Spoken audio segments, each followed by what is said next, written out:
नमस्कार. आस्वाद मनांचामध्ये सर्व खवयांचं पुन्हा एकदा मनपूर्वक स्वागत. तर आज आपण बनवणार आहोत पौष्टिक अशी आणि कुरकुरीत अशी चकली बनवणारी, जी की आपण बनवणार आहे पालकापासून. पालक आणि गव्हाच्या पिठापासून आपण बनवतो. तर त्यासाठी आपल्याला लागणार आहे गव्हाचं पीठ, जे की 1.5 कप एवढं गव्हाचं पीठ आपल्याला इथे घ्यायचं आहे, जे आपण उकडून घेणार आहे. तर ते एका मलमलच्या किंवा सुती कपड्यामध्ये आपण बांधून घेणार आहे. आपल्या कुकरच्या डब्यामध्ये पोटली बांधायची आहे त्याची एकदम व्यवस्थित, आणि त्याला घट्ट बांधून त्याला शिट्टी न लावता कुकरमध्ये त्याला 15 ते 20 मिनटं एवढा टाईमपर्यंत आपण त्याला उकडवून घेणार आहे, म्हणजे वाफ काढून घेणार आहे आपण त्याची. तर ते व्यवस्थित बांधून घ्यायचे आणि त्यानंतर आपण हे कुकरमध्ये ठेवून वाफवून घेणार. तोपर्यंत जर आपण चॅनलवरती नवीन असाल तर लाईक, शेअर आणि सबस्क्राईब करायला विसरू नका. आस्वाद मनांच्या या चॅनलचं फेसबुक पेज आणि इंस्टाग्रामसुद्धा आहे अवेलेबल, ज्याची लिंक तुम्हाला डिस्क्रिप्शन बॉक्समध्ये दिलेली आहे. तिथेही फॉलो करायला विसरू नका. आणि आपला जो दुसरा चॅनल आहे आस्वाद मनांचा आर्ट अँड क्राफ्ट, त्यालासुद्धा नक्की भेट द्या आणि सबस्क्राईब करायला विसरू नका. आता आपण जे काही पीठ इथे उकडायला ठेवलेलं होतं तर त्याचं उकड झालेली आहे. थंड झाल्यानंतर आपण हे बाहेर काढून घेणार आहे. तुम्ही बघू शकता उघडल्यानंतर त्याचा एक गोळा तयार झालेला आहे. तर तो गोळा आपल्याला फोडून घ्यायचा आहे.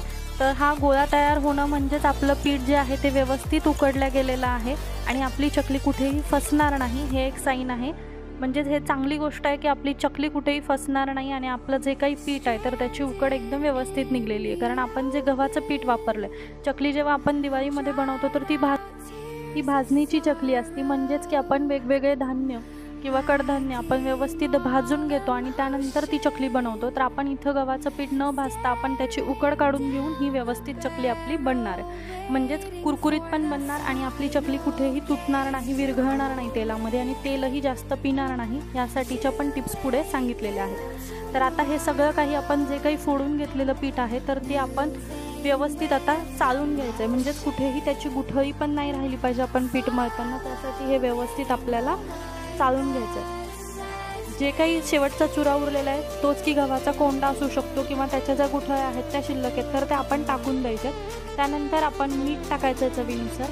त्याचबरोबर इथे हळद टाकायची आहे. 1/4 चमचा एवढी, मी छोटा चमचा 1/4 एवढी मी हळद टाकलेली. त्यानंतर अर्धा चमचा एवढं मी इथे लाल तिखट वापरलेलं आहे. तुम्ही चवीनुसार कमी जास्त करू शकता. इथे 1 चमचा एवढा मी ओवा टाकलेला आहे. ओवा जेवढा जास्त टाकतो तेवढं चांगली टेस्ट येते त्याला, म्हणून ओवा टाका नक्की.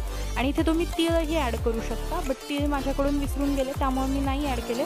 इथे आपण पालकची प्युरी टाकणार आहे, जे की पालक आपण उकडून बारीक करून मिक्सरला घेतलेला आहे. आणि त्याचबरोबर मोहन म्हणून आपण तेल न वापरता इथे गावरान तूप, आपण हेल्दी बनवतो त्यामुळे आपण इथे जेवढं तूप टाकता येईल तेवढं तूप मोहन म्हणून इथे 2 ते 2.5 चमचे एवढं मी मोहन टाकलेलं आहे तुपाचं.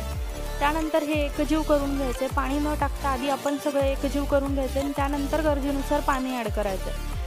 जेव्हा आपण डो बनवतो तेव्हा कुठेही तो खूप जास्त पातळही नाही झाला पाहिजे आणि खूप जास्त कडकही नाही झाला पाहिजे.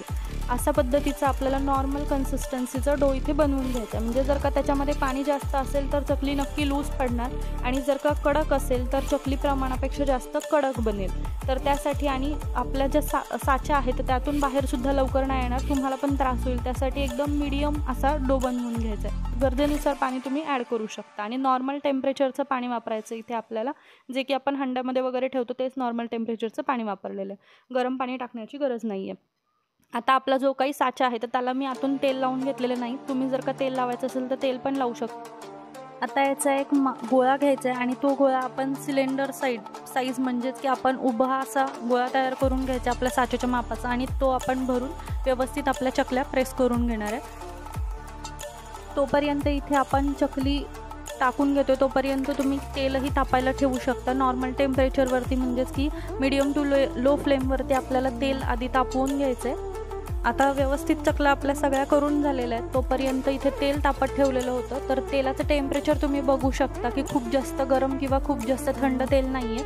म्हणजेच की चकली डुबली पण लगेचच वरती पण आली, ती बुडून तळाला तशीच विरघळेल. त्यासाठी आपल्याला टेम्परेचर जे आहे एकदम व्यवस्थित टेम्परेचर पाहिजे.